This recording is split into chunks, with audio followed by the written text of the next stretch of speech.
This is the real challenge that we have going forward, but it's also delaying our ability to work by what they're doing today. We already had our primary. We already selected who the nominee. I won by 85% of the vote.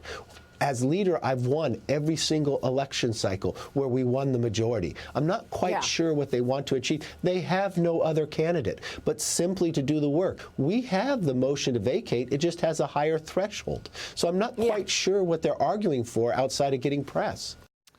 That was House Minority Leader Kevin McCarthy on this program last month, speaking to Maria about the Republicans who oppose his bid for House Speaker. House members will vote for the speakership today in their first day of the 118th Congress.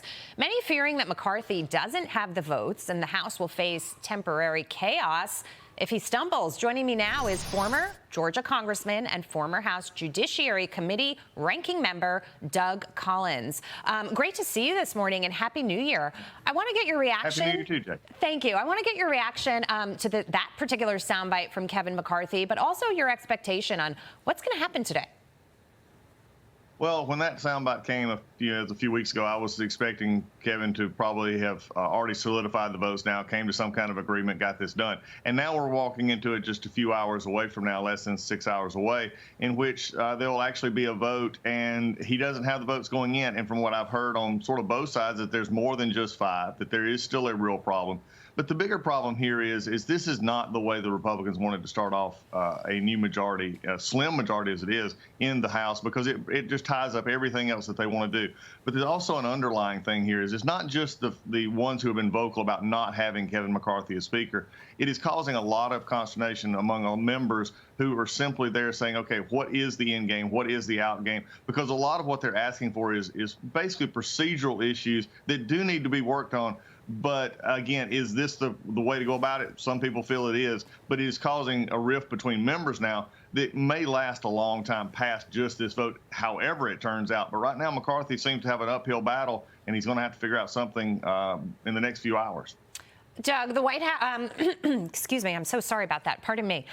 Speaking on this same issue, do we send the wrong message? Do the Republicans send the wrong message today if they say we can't elect a speaker because we're not getting along, we're not seeing eye to eye on issues, we can't find a way to compromise? We made the point in one of our previous segments that Nancy Pelosi ran a very tight ship. She had a way of bringing her party together and was very skilled at doing that. That's something that GOP seems it needs a little help with.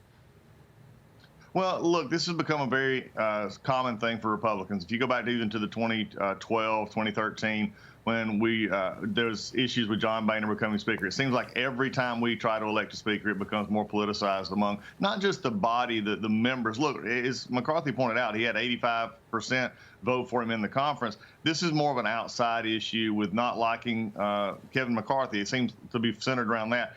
The problem is whoever steps up is still going and come. If McCarthy for some reason could not get there, it's going to be still very difficult because there's going to be a lot of scar tissue, if you would, left over from this vote on how it got there, why a very vocal minority is stopping this election. And seemingly now it seems more that it is just we don't want McCarthy to be Speaker, and they're using some of these other issues as their justification. Okay, fine. Tissue. But it does show that, we can't do it. Let me just say this, though. Republicans are ones who don't fall in line. Democrats tend to fall in line much better. Republicans do not. But we've got to understand, you don't get 218, you don't government. Right. This is something that's Republicans have got to understand. And that scar tissue, as you mentioned, it's got long-lasting effects. And so, many are saying that the Republicans should think about this as they head into this vote. Doug, while I have you, the White House telling House Oversight Committee Chairman Jim Jordan and James Comer that they will have to reissue their oversight requests when Republicans take over the House starting today. Your reaction to this, it appears that they're making things as difficult as possible to investigate some of the issues that are top of mind for Americans. Oh, they will. This is just the beginning of an administration and Congress fighting back and forth. And look, this is simple. Comer and Jordan, if when they get all settled in, and this is something that's being held up because of the Speaker's election, we'll reissue the letters, reissue the discussions, and it'll be taken care of. Look, you're going to see more and more of this coming in the next 2 years. Just get ready for it. Strap in, buckle up. It's going to be a ride. And what's the balance going to be with respect to investigations, trying to get some answers for American people about what's happened over the course of the last 2 years or so, versus actually trying to legislate? Thank you for that question. I've already heard so many times, well, the new Congress is going to do all these investigations. Well, that's great. That is, I mean, good. Oversight is what Congress needs to do. But at the same point in time, the American people also elected a Republican majority to put forward ideas on energy, taxes, health care, inflation, these kind of things that may not, they may not automatically pass a Democrat-controlled Senate, but they're the starting point for a Republican House to say, here's what we believe in, and here's what we need to do. Because at the end of the day, they're still going to have to pass appropriations bills. They're still going to have to pass other legislation, and that needs to get as much attention, I believe, at times as the investigations do as well. Sure thing. Doug Collins, I'll add to that, securing the border. American people want that as well. Yes, Great to see you this morning. Thank you.